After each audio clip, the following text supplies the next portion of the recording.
तुम्हें चुप नहीं रहने देता। इसी को बेचैनी कहते हैं ना। क्या कहते हैं बेचैनी? काम करने जाओ तो मन नहीं लगता, लगता है छोड़े। चुप बैठे तो चुप नहीं रह सकते, ना चुप रह सकते हैं ना काम कर सकते हैं। ऐसी स्थिति में करें क्या? भस्त्रिका करनी चाहिए। सांस लो, इस तरह से भस्त्रिका करें तो भस्त्रिका करने से शरीर में जो रजोगुण है वो कार्यरत होता है। रजोगुण थोड़ा खर्च हो जाता है तो फिर हमको थोड़ा आराम मिलता है। या उस बेचैनी को 100% स्वीकार करें। माने बेचैनी लग रहा है, पूरा शरीर को हिलाओ।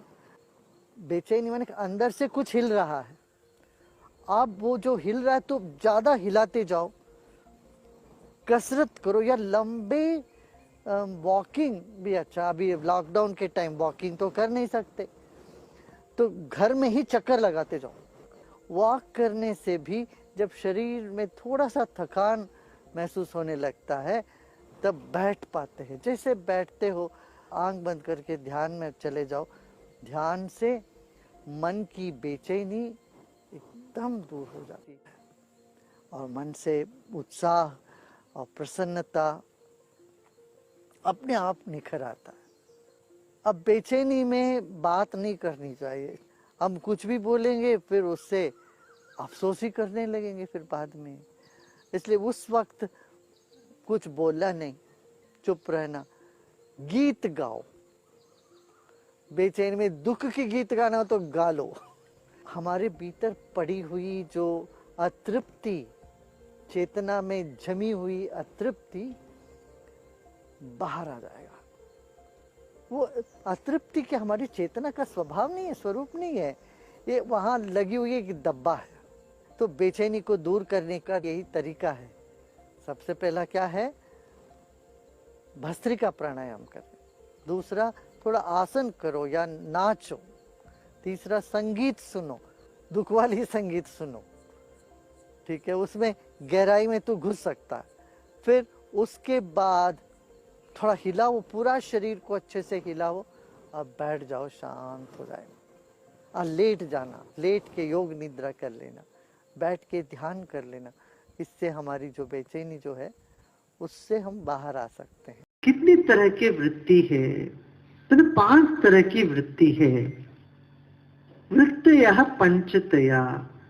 इसका मतलब क्या है? वृत्ति में जाना ही नहीं। मन की जो वृत्ति है वो सब गलत है क्या? सब कष्टदायक है? नहीं। क्लिष्टा अक्लिष्टा, कुछ कष्टदायक वृत्ति है, कुछ कष्टदायक नहीं है। ऐसे 2 तरह के वृत्तियां हैं। कितने हैं वृत्तियां? 5 वृत्ति हैं। उनमें से कुछ कष्टदायी है और कुछ कष्ट नहीं देते उनसे। क्या क्या है वो? क्या क्या वृत्ति है? कौन सी वृत्तियां हैं? तो कहते हैं प्रमाण, विपर्यय, विकल्प, निद्रा और स्मृति। 5 वृत्ति बताया। प्रमाण, 3 तरह के प्रमाण होते हैं, प्रत्यक्ष, अनुमान और आगम। पहला वृत्ति, कोई भी बात सामने आता हो तो हम कहते हैं इसका क्या प्रमाण है। हम पक्का जानना चाहते हैं हर बात को। जिसमें संशय नहीं होता वही प्रमाण है। जो संशय को निकालता है वही प्रमाण है। हमें कोई बात मान्य हो तो इसका मतलब क्या है? उसका प्रमाण मिल गया। कुछ भी हमको मानना हो तो हम सबसे पहले प्रमाण मांगते हैं। तो प्रमाण क्या है? प्रत्यक्ष, जो हमारे अनुभव में आता है वो प्रत्यक्ष प्रमाण। आग में हाथ रखते हो तो जलता है, तो किसी और को कहने की जरूरत नहीं पड़ती है, हम खुद का अनुभव है। भाई रसगुल्ला मुंह में रखा कि आपको मिठास का अनुभव हुआ, ये प्रत्यक्ष प्रमाण है ना, किसी से सुना हुआ नहीं है। खुद का अनुभव किया हुआ प्रत्यक्ष। मगर ये दुनिया में सब कुछ प्रत्यक्ष प्रमाण से सिद्ध नहीं कर सकते, प्रत्यक्ष अनुभव कर नहीं सकते। कोई कहेंगे ये तुम्हारे परदादा, कोई चित्र दिखा के तुम्हें मानना पड़ेगा।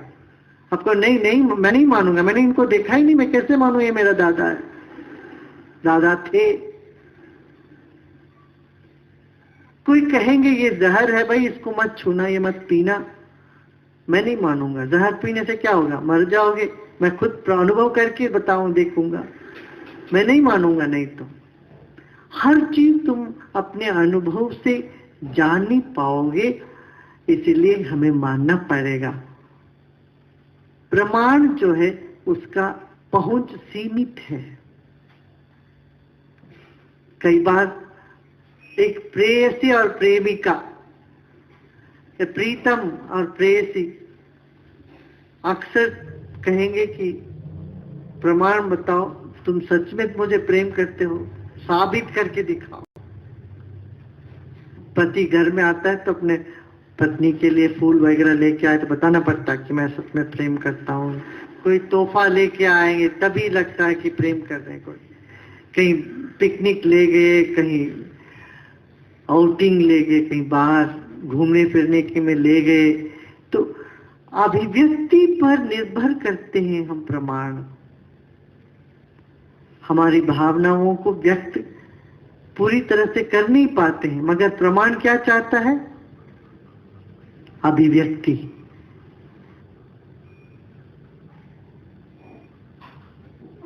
तो प्रत्यक्ष अनुभव से हम हर चीज को जान नहीं सकते हैं। तो दूसरा है अनुमान। बहुत दूर से धुआं दिख रही है, मगर आपको देखते लगता आग लगी हुई। आग को तो देखा नहीं आपने, सिर्फ धुआं देखी। धुआं देखने से आग है ऐसा मान लिया, ये अनुमान है। बादल देखा, घने बादल छाया हुआ, तो आपने कहा कि अभी तो बारिश होने वाला है। कैसे पता, बारिश तो हुई नहीं, बारिश होगी, कैसे कहोगे, अनुमान। अनुभव में तो नहीं आया, मगर जो अनुभव में आया है उसके सहारे चलकर कोई ज्ञान प्राप्त करते हैं, इसको कहते हैं अनुमान। और तीसरा है आगम, आगम प्रमाण। हजारों सालों पहले ऋषि मुनियों ने सब लिख के रख दिया है कि फलाना जड़ी बूटी से तुम्हारा यकृत माने लिवर ठीक हो जाएगा, फलाना जड़ी बूटी से सर्पगंधा लोगे तुम्हारा ब्लड प्रेशर ठीक हो जाएगा, बस लोगे तो खांसी वगैरह के लिए एक दवा, इससे ठीक हो गया। अलग अलग, जैसे वच है, मस्तिष्क का कुछ कमजोरी लगता हो तो वच ले लो, शंख पुष्पी ले लो। इस तरह से अलग अलग दवाओं के बारे में खूब उन्होंने संशोधन करके उसको, या ज्ञान से उसको उतार के लिख के रख दिए हैं। ये एक प्रमाण है, उसको लेना पड़े। आगम प्रमाण, ग्रंथों का प्रमाण, शास्त्रों का प्रमाण, लोगों के अनुभवों को जानना समझना, उसके आधार से समझ लेना। अब ज्योतिष शास्त्र में लिखा गया है कि इतने साल, हजारों साल पहले इस तरह की ग्रह की गति हुई थी, तो उस बात से हम अभी इसे कहते हैं तो अच्छा ऐसा हुआ था, फलाने राजा थे, ये हम सिर्फ पढ़ते हैं। पढ़ने से मानना पड़ेगा, ताकि आपने तो ना देखा ना और कोई अनुमान भी नहीं कर सकते हो। हमने सुना अभी कोई हिस्टोरियन आगे वो कहने लगे कि अभी भगवान कृष्ण तो हुए ही नहीं, कोई मान नहीं सकते, ताकि उनका कोई साबुत नहीं मिला, वहां थे मथुरा में। यद्यपि महाभारत उनके बिना तो चल ही नहीं सकता था। महाभारत तो हुआ था, मगर भगवान कृष्ण हुए थे नहीं हुए थे उसका कोई प्रमाण नहीं है। अरे मूर्ख, कैसा प्रमाण तो ढूंढ रहा है। प्रत्यक्ष प्रमाण ढूंढते तुम जाएगा, कैसे होएगा? अनुमान लगाओ, आगम प्रमाण लेना। प्रत्यक्ष, अनुमान, आगम, 3 तरह के प्रमाण हैं। श्री कृष्ण हुए ही नहीं। आगम प्रमाण लो, हमारे शास्त्रों को देखना। शक शुरू हुआ है, 5206 साल हो गए श्री कृष्ण का। तो ये कैसे इस बात को हम माने कि ईसा मसीह हुए, क्या तुम्हारे पास साबूत हो? तो हम तो ले रहे हैं अभी 2006, 2005। कैसे कहोगे 2005 हो गया, 6 हो गया? तो मान के तो चलोगे, किताबों को तो आधार मानोगे। संस्कृत पढ़े नहीं, ज्ञान तो है ही नहीं, किताबों को कभी देखा नहीं। इतने सारे ताड़पत्र के ग्रंथ पढ़े रहते सब संस्कृत के लाइब्रेरी में, वो सब सड़ रहे हैं। हम सिर्फ अंग्रेजी किताब देख के बता देते श्री कृष्ण तो हुए ही नहीं, श्री राम तो हुए ही नहीं। ये सब मूर्खता है। क्यों? इनको पता नहीं 3 तरह के प्रमाण होते हैं, प्रत्यक्ष, अनुमान और आगम। आगम भी तो प्रमाण है। आगम माने शास्त्रों का, संशोधन कार्यों का, रिसर्च वर्क जिसको कहते हैं, ये सब प्रमाण के रूप में स्वीकार किया जाता है। ये एक वृत्ति है। मन बैठे बैठे हमेशा इसी पर चलता रहे, प्रमाण पर ही चलता रहे, थक जाएगा, सीमित हो जाएगा और अपने केंद्र तक पहुंचने में असमर्थ हो जाएगा। जय गुरुदेव। गुरु जी, कल आप देवी शरीर में आते हैं, इसके बारे में बताने वाले थे। हाँ, हमारी चेतना की एक अंश वो खिल सकता है, मगर मन भी यदि उस वक्त है, मन में जो भी संकल्प है, विकल्प है, तो फिर वो मिलावट हो जाता है। तो ये अलग अलग शक्तियां हैं, हमारे भीतर ये शक्तियों का विकास हो सकता है। इसमें 3 तरह की माया बताते हैं।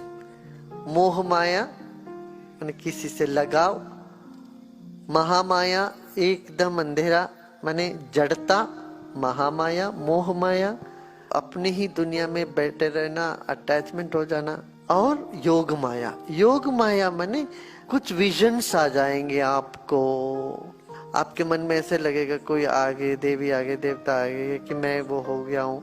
इस तरह से कई तरह के विजन्स आए, और कुछ आवाज भी आ सकती है, कुछ कोई बोल भी सकते हैं। ये सब होगा, योग की एक स्थिति है ये।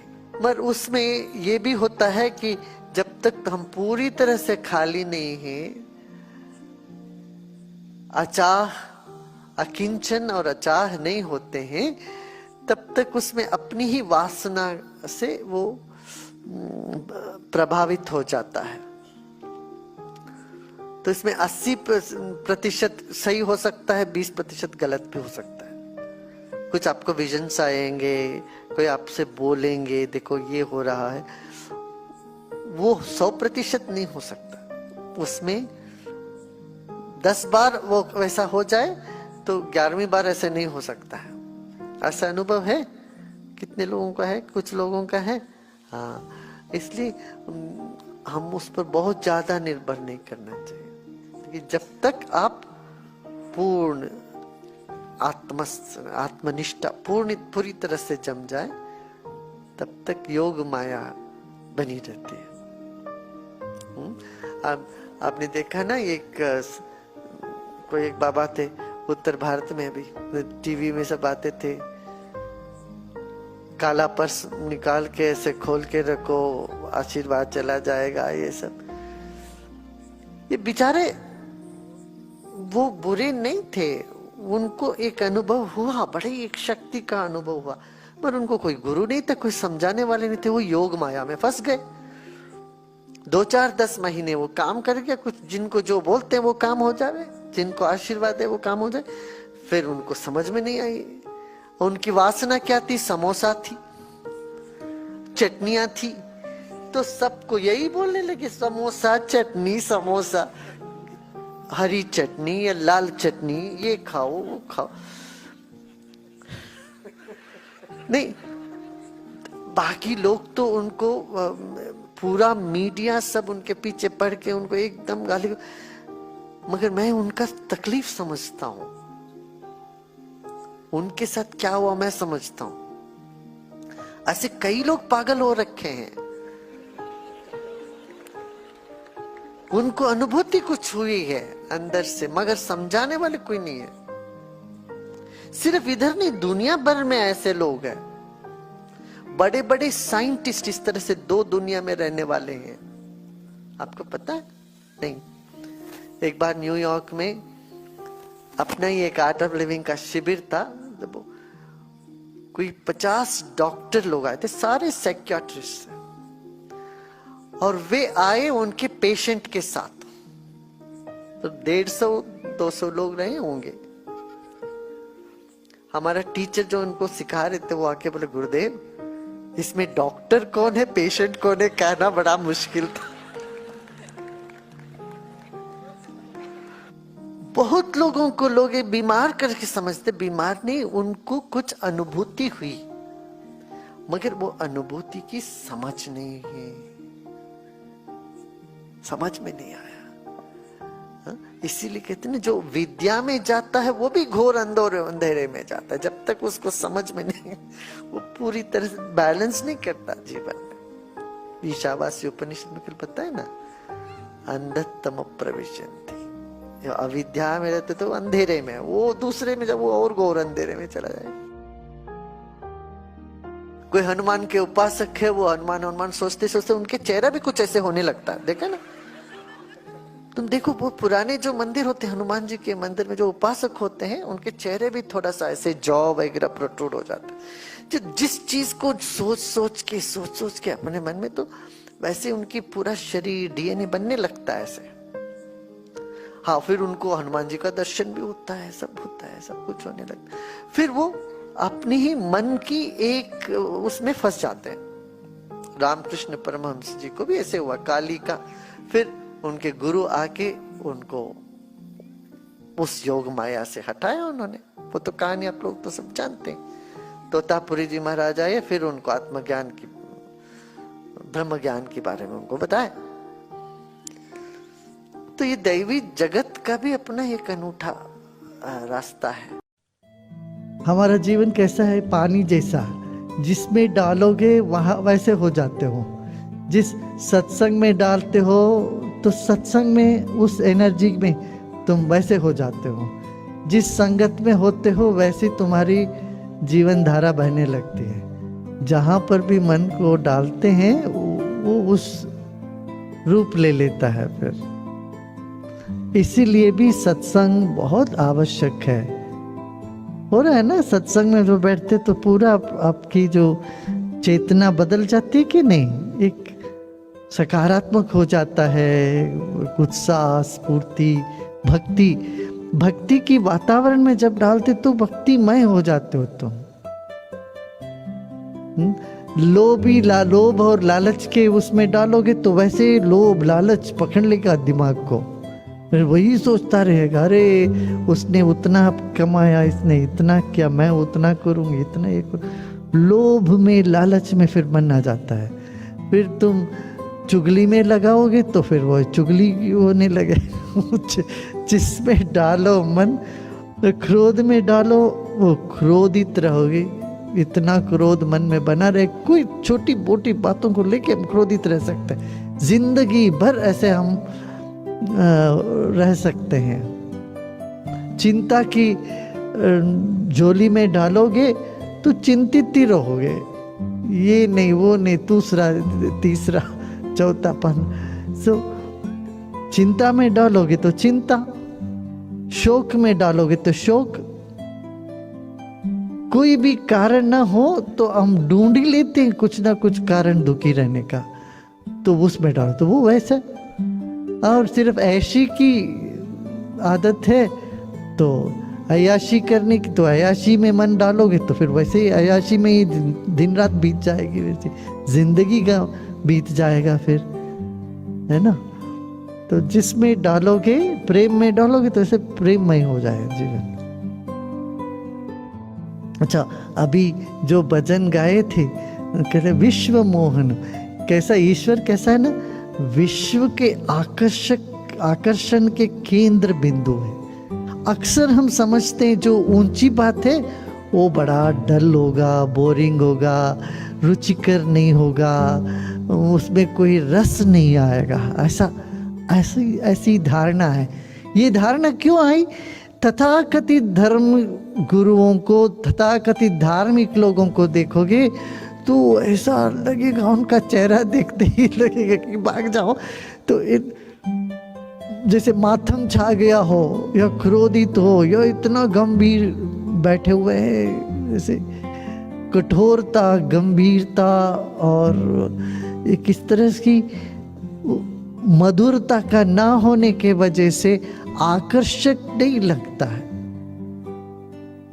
और दुनिया ज्यादा आकर्षक लगता है, ऐसा नहीं। दुनिया से भी जो अधिक आकर्षक है वही है अध्यात्म।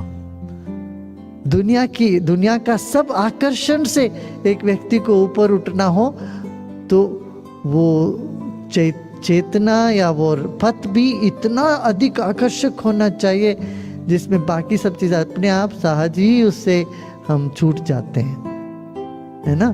तो अपना ये पथ जो है ऐसा कोई डल बोरिंग ऐसे तो नहीं लग रहा है ना।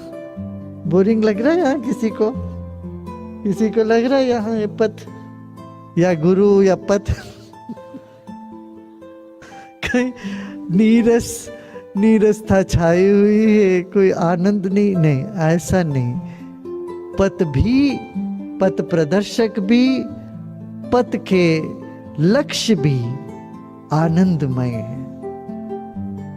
आप ऐसे आनंदित रहना चाहिए, इतना मस्त हो, आनंदित हो, तो वो आध्यात्मिक पथ है। इसीलिए साधु सन्यासी महात्माओं को ये प्रथा है, उनके नाम के आखिरी में आनंद जोड़ देना। आनंद जोड़ देने की जो प्रक्रिया पुराना इसीलिए है कि वो आनंदित रहता, मस्त रहता। सत्संग में ढल गए, रख गए।